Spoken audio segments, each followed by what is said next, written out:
Old friends, new deals. Vladimir Putin and Xi Jinping vow to build a more just world order as they meet in Beijing. Russia assures an uninterrupted supply of LPG and fuel to China as the BRICS partners seal key agreements just days after Trump's visit to the region. We discuss the implication of this enduring friendship for the world and Asia. Mr. Xi Jinping, my dear friend, it is fitting to quote a Chinese proverb. As far as we know, there is a saying in China that goes, "We haven't seen each other for a day, yet it feels as if 3 autumns have passed."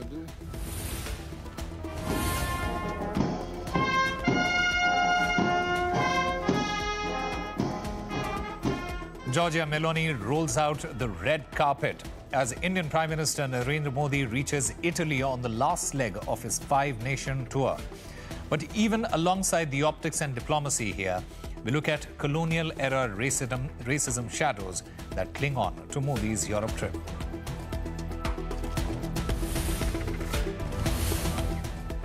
And the former Muhammad Yunus-led administration in Bangladesh is in the dock, accused of vaccine policy failures that caused over 450 measles and rabies deaths in 2 months. We speak to a petitioner in the case.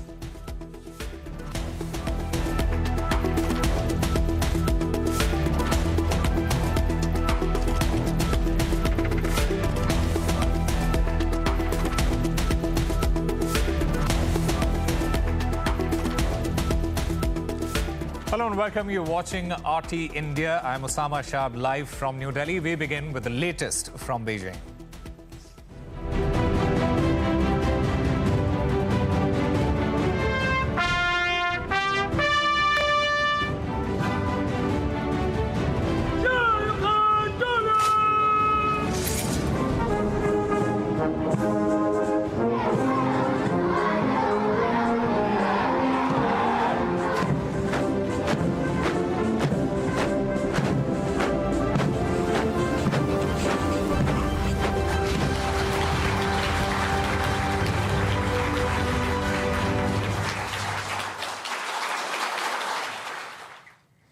Xi Jinping and Vladimir Putin have signed over 40 agreements, marking a new phase in their strategic ties. Just days after US President Donald Trump's visit to the region, the two leaders pledged to chart a course towards a more just global order. Russia and China are committed to independent and autonomous foreign policies, act in close strategic coordination, and play an important stabilizing role on the world stage. We are working together in the name of peace and universal prosperity. It is precisely in this spirit that Moscow and Beijing stand united in defending international law and the provisions of the UN Charter in their entirety, as a coherent and interconnected whole, and cooperate effectively within the Shanghai Cooperation Organization, BRICS, and other international structures. The world is in turmoil, suffering from the damage caused by hegemony, which threatens to impose the law of the jungle. In response, I am proposing 4 global initiatives.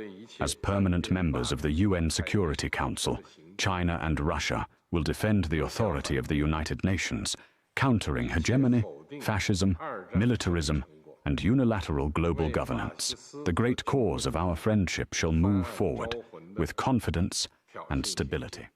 One of the main documents signed, actually, was concerns deepening the comprehensive strategic partnership between Russia and China, which is being really celebrated right now within the framework of the 25th year anniversary of a landmark friendship treaty between the two countries. And for Xi Jinping's part, for example, he started off giving some words after the signing of the documents, praising the deep cooperation between China and Russia, saying that the relations between the two countries go beyond just strategic cooperation, but are really based in friendship, and that Russia and China also, specifically as members of the permanent members of the Security Council of the United Nations, have long abided by their responsibility and will abide by their responsibility to make sure that the UN Charter is enforced and that international justice is enforced on a global stage. Now, in terms of the amount of documents that have been signed today at this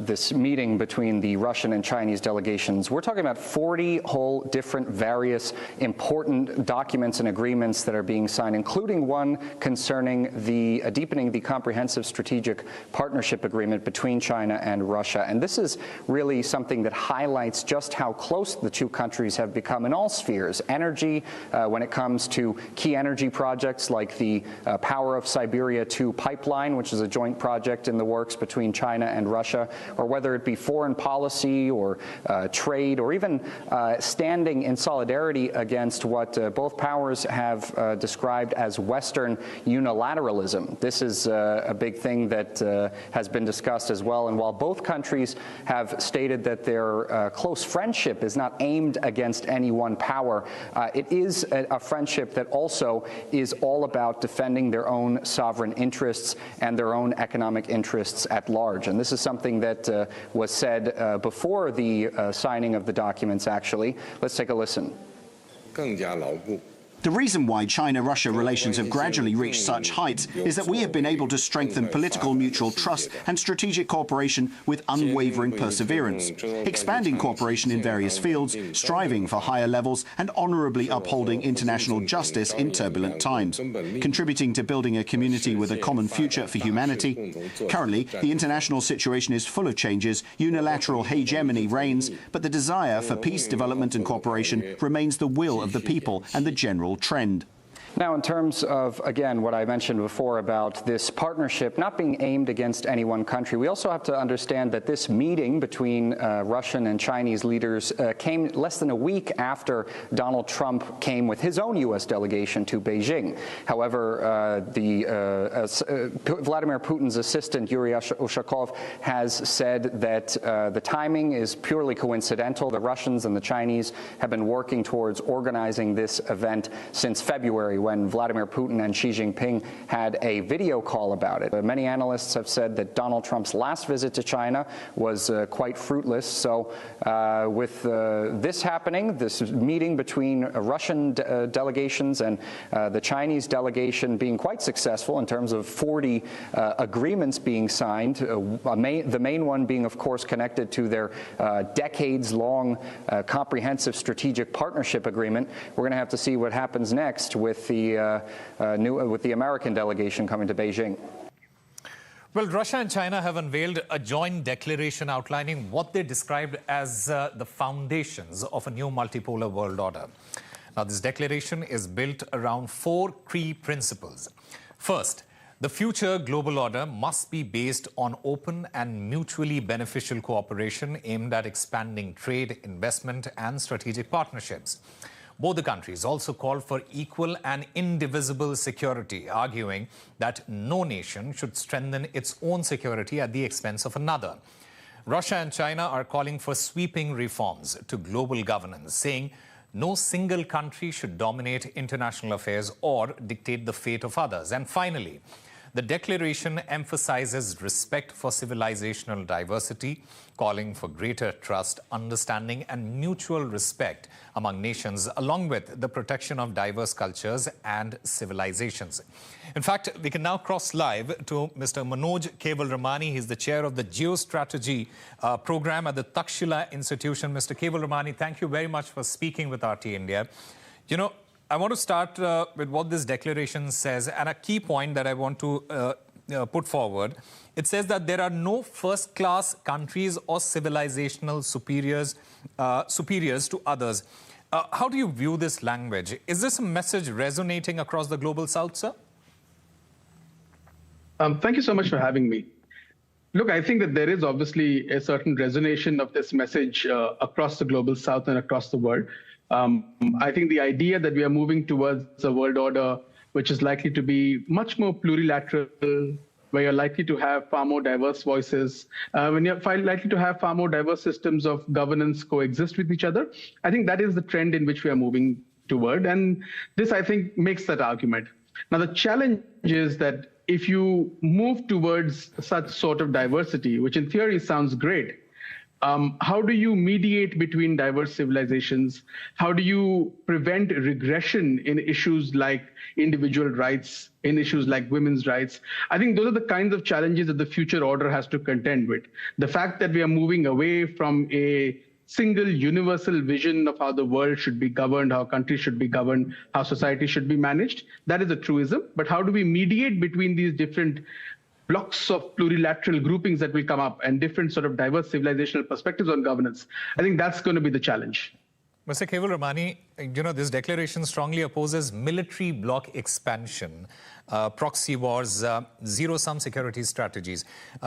My question is this aimed directly at the Western alliances, say, for example, NATO?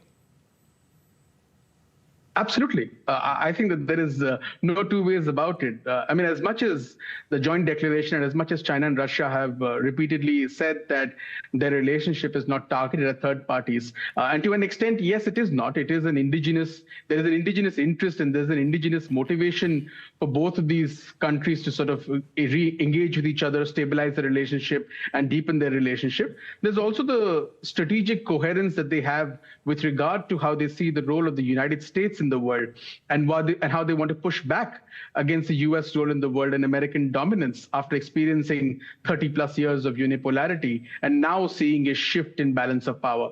So to that extent, yes, it is obviously a pushback against the U.S. in particular and the West geopolitically broadly. So yeah, to that extent, it is the case that they are pushing back against any forms of what they perceive as groups, blocks, small circles, whether it's groupings like the Quad, whether it is NATO, whether it is similar such groupings.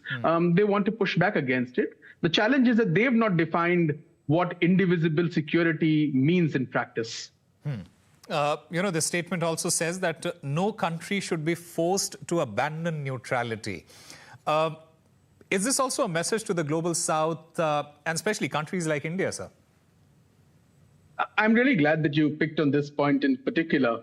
Look, it's quite an interesting statement that at one level, the declaration and both China and Russia make the argument that the world is made up of sovereign equals. Yet at the same time, it says that they say that no country should abandon neutrality. This is clearly, both the logic is sort of inconsistent with each other. You talk about neutrality when you have big states and small states and interests of big states and small states. So implicit in this argument is that there are big countries and there are small countries, and big countries, particularly around their periphery, should enjoy a certain degree of preponderance of power. And that is where this concept of neutrality is being talked about within this document. If you go back to the February 2022 joint statement, you will see this articulated in much more clearer and stark terms, where they talk about peripheries and neighborhoods of large states where they should have preponderance. So I think it's a reflection of that. And yes, countries in the global South must take note of this. When we speak about India in particular, do you also see this as an indirect validation of India's foreign policy approach? Because this declaration says that it is unacceptable to force sovereign states to abandon neutrality, and given India's long-standing emphasis on strategic autonomy, and, in a way refusing to fully align with one particular bloc, how do you view this language then? Look, I think the world is right now not in a state where we have clearly defined blocs. We have tremendous fluidity. Over the last year and a year and a bit since 2025 January, you've seen American foreign policy change dramatically. You've seen European states adapt to that by getting closer to China. You've seen the US in dialogue with Russia. And you've seen India engaging with all sides. Yeah. I think we're in a world which is between orders, and this requires a certain degree of fluidity, a certain degree of alignment with everybody based on your interests.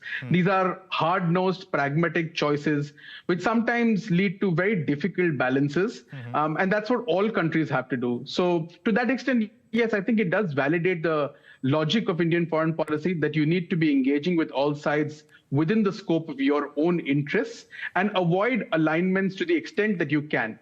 Now, the fact that alignments and compromises are a product and a reflection of your own power and capabilities, that's where I think from an Indian point of view, we need to think about what are the kind of compromises that we need to make which expand our power. And in some cases, you'll make compromises with the US and the West, in some with others. All right. Mr. Manoj Kevalramani, thank you very much for speaking with RT India, sir. Thank you so much. It was RT that first put the spotlight on the photo of a Chinese engineer, Peng Pai, and Vladimir Putin. Putin was first photographed with him some 26 years ago. Peng Pai was 10 at that time, and the Russian president was on his first visit to China. Peng Pai later graduated from Moscow University and now works as an engineer at a major Chinese company. And today, he was able to reunite with the Russian leader once again. RT correspondent Konstantin Roskov spoke to the Beijing resident about the moment from more than 25 years ago. Take a look. I'm here in central Beijing at a Beihai Park where Vladimir Putin made an unscheduled stop during a state visit to China 26 years ago and took a photo with a Chinese schoolboy named Peng Pai. Well, today, Peng Pai is actually a grown man. There he is, and we got a chance to meet him hours before his reunion with Vladimir Putin. Really glad to meet you. We're doing this interview in Russian because Peng Pai actually speaks some Russian, and that goes all the way back to that surprising encounter decades ago when Vladimir Putin spotted him in the crowd, lifted him over the security line, and posed for a photo with him and his family. What do you remember about that day? You were just a child back then. Did you understand who you were meeting? At the time, I probably didn't fully realize the significance of what was happening, but I understood one thing. This was the president of a great country, because in China, he was being received at the highest level. From what the adults and the people around me were saying, I could feel that he was a very influential person, the leader of a huge country. In a way, that moment changed his life. After middle school, Peng Pai went to Moscow to study bridge and tunnel construction at one of the country's top universities. He even showed me his old Russian student ID and grade book, which he still keeps to this day. Foreign language, satisfactory? Not a straight A student. Yes, но немного, yes. After returning home with a Russian diploma, Peng Pai landed a solid job at a major construction company in his home province and eventually became head of the engineering department. What made you decide to go to Russia to study? After that meeting with President Putin in 2000, when I was still a child, I became curious about Russia. Anything related to Russia caught my attention, and little by little, I started learning more about its history and culture. So when the time came to choose a university, I decided to go study in Russia on my own. Peng Pai says he had always wanted to meet the Russian president again, but life kept getting in the way. Then, 25 years later, RT posted the old photo and asked the Chinese internet for help. That's when the story finally came to light, and Pai became something of an online celebrity. Do people recognize you in your hometown now? Yes, I think quite a lot of people recognize me now. What do they say? People say I'm lucky, and honestly, I do consider myself an incredibly lucky person. I grew up in China, but I also lived in Russia for many years, and I feel like Chinese and Russian people are very similar. Both are hardworking, smart, resilient, and have a strong sense of shared responsibility and pride. Maybe that's why the relationship between our peoples feels so natural and close. You never really know when a random walk in the park might turn into a life-changing moment, especially when you're just a little boy with your parents and the man walking by happens to be Vladimir Putin. I'm Konstantin Roskov reporting for RT from Beijing. India's former ambassador to Russia, Pankaj Charan, he spoke with RT India's head of news, Runjan Sharma, where he highlighted that Russia-India ties were independent of Moscow's relationship with Beijing. Catch the full episode on RT India tomorrow, but for now, here's a snippet.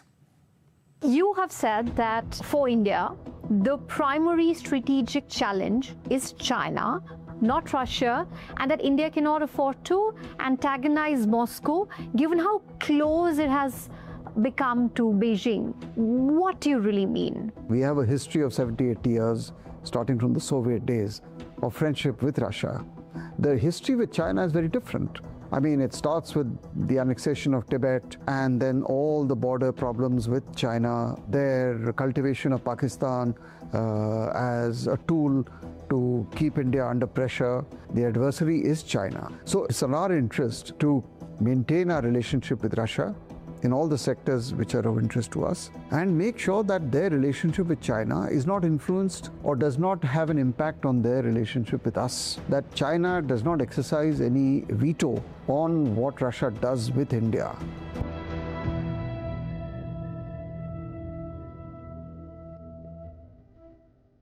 Primo Ministro della Repubblica dell'India.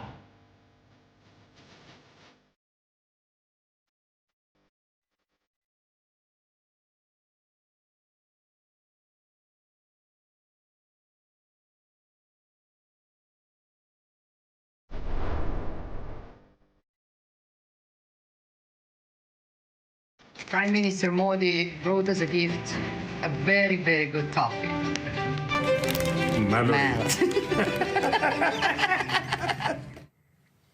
Indian Prime Minister Narendra Modi is in Rome on the last leg of a 5-nation tour that has highlighted India-Europe trade and energy ties. PM Modi and Meloni push forward an ambitious strategic partnership with growing focus on the emerging Indo-Mediterranean corridor. RT's Vinayak Dikshit picks up the story. Now, a joint press conference hosted by the leaders of India and Italy highlighted the key areas that the two nations seek to cooperate in the days and years ahead. A very ambitious trade volume target of $23 billion by the year 2029 was agreed upon by both the leaders in areas like infrastructure, energy, defense, agriculture and maritime, just to name a few of them. As per the media interaction which just took place moments ago, key MOUs in these areas will also be signed today. Now, Italy being a founding member of the India, Middle East, Europe Economic Corridor, discussions around that front were also carried out between the two leaders, and both reiterated the need to develop on this project even further. Now, despite being, apart from the fact that it is a founding member, Italy also happens to be a key Western anchor nation of this project, that is IMEC, which spans across two different continents. In addition to that, issues like the conflict in Ukraine and the war in Iran were also discussed, while both parties agreed upon the need of independent navigation through the Indo-Pacific. Let's listen into some of the key points from the press interaction which just took place. We are two peninsulars, two platforms, or logistic platforms, which are projected in crucial areas of the world, the Mediterranean and Indo-Pacific area. We think that strengthening the interconnection between these two important areas is of extreme importance. That's the reason why we wanted to further develop IMEC, which is the infrastructure corridor, economic corridor between Europe, Middle East and India, which was established during the G20 summit. Bilateral ties are gaining renewed momentum. We are upgrading this relationship, moving towards a special partnership. Our discussions focused on deepening collaboration under the India-Italy Joint Strategic Action Plan with a practical and futuristic approach. Now, there is also a larger sense of friendship and bonhomie around this visit as far as the relations between both the leaders are concerned. I mean, social media is filled with viral photos and videos of the latest meeting which took place between the two leaders. One specific video shared by the Italian Prime Minister Giorgia Meloni shows the package of chocolate candies which was gifted to her by Indian Prime Minister Narendra Modi. The candy is interestingly called Melody. Now, this is something which will give a lot of material to social media users across India to talk about in the next few days. But taking a step back and looking at Prime Minister Modi's entire visit in retrospect, there was one bitter memory which surfaces, which was the incident with a Norwegian reporter before the India-Nordic summit. Now, the reporter, the jibe that was taken at the Prime Minister by the reporter during the joint press conference by both the leaders and the subsequent spat which she had with officials of India's External Affairs Ministry created a huge outcry here in India. Adding to the racist and colonial mindset which was already on display over there was this cartoon published by a Norwegian newspaper which showed the Indian Prime Minister as a snake charmer playing a flute in front of a snake which was shown in the form of a fuel station pipe.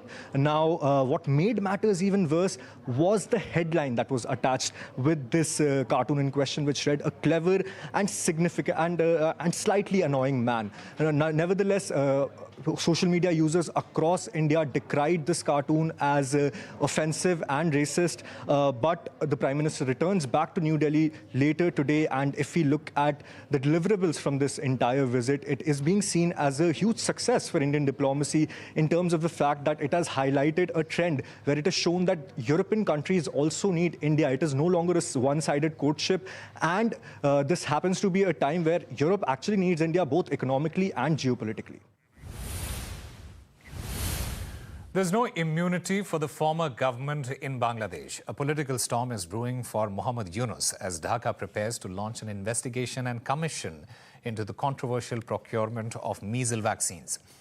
The jabs have reportedly led to the deaths of hundreds of people. In fact, let's look through what exactly has brought about such intense scrutiny. The country is facing its worst measles outbreak in more than 2 decades. More than 450 people have died since the 15th of March, and the situation, it is continuing to spiral. Authorities have recorded over 55,000 measles cases across the country. Children aged between 1 and 14 make up 91% of all infections, and according to the World Health Organization, the outbreak has already spread to most of the districts in Bangladesh. Bangladeshi health officials explained what's behind the worrying surge in the cases. The reason for the measles spread is that Bangladesh is a densely populated country. If an infected child enters a crowded area, they can transmit the virus to 18 to 20 others. Measles is the most contagious virus globally, and in a malnourished and densely populated nation, many children went unvaccinated, spreading the virus further. And earlier, we spoke to Bangladeshi Supreme Court lawyer Ashraful Islam. He is the petitioner in this very case. He alleges policy failures and disruptions in vaccine supply chains were root causes of the outbreak. Every day, that infant child are dying because the measles massacre happened recent 2 months. But this measles actually it is totally eliminated from the past government. But that immediate past, the interim government headed by the Nobel laureate Dr. Muhammad Yunus, after his coming, he cancelled that procurement by from the UNICEF, and he tried to actually convince us to give the private company, private authorities.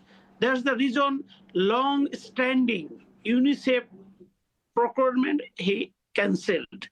As a result, the hundreds of infant children already died, and thousands of children have been suffering. The most important things, this thing is happening in our remote village area because the race or some capable people or some literate people, they already took a vaccination or some vitamin A, but the people who are living in remote area, village area, they could not afford. On the other hand, since the 1979, the government is providing, it is our fundamental right of our constitution, Article 15, that the state should organize these things. But Yunus government was a level laureate, he was in 18 months in the power. But it's very sad things happen. Within 18 months, 28 times he visited foreign, but he never visited in our village. Actually, he came in power just giving some hope of the people, but what he has done, everything for him personally interested. So that's the reason the tragedy is going on. My demand was very simple because, some of the people, they have come in the interim government from the abroad, and some of them they are already fled away. So my demand was, the first demand was that there should be an inquiry, what's the court issued rule, and along with the demand, who were the advisor of the interim government, including headed by Dr. Yunus, they could not leave this country because this massacre happened only their sole responsibility. But court did not allow because the Attorney General for Bangladesh, who represents the state, he was totally against, and he appeared the court and he opposed the petition. I'm doing that the present government appointed Attorney General who represent the state of Bangladesh, but he opposed, whereas they're supposed to initiate the investigation so that people can understand. But I mean, as a citizen of the country, under Article 102 of our Constitution, I filed a public litigation. I never expected that the government will oppose. However, he opposed strongly. That's the reason the court did not give the full my prayer. Well, those are the latest developments this hour on RT India. Coming up next, former Minister of External Affairs Salman Khurshid speaks with strategic affairs expert C. Raja Mohan on India-US ties under Trump and much more. Stay tuned.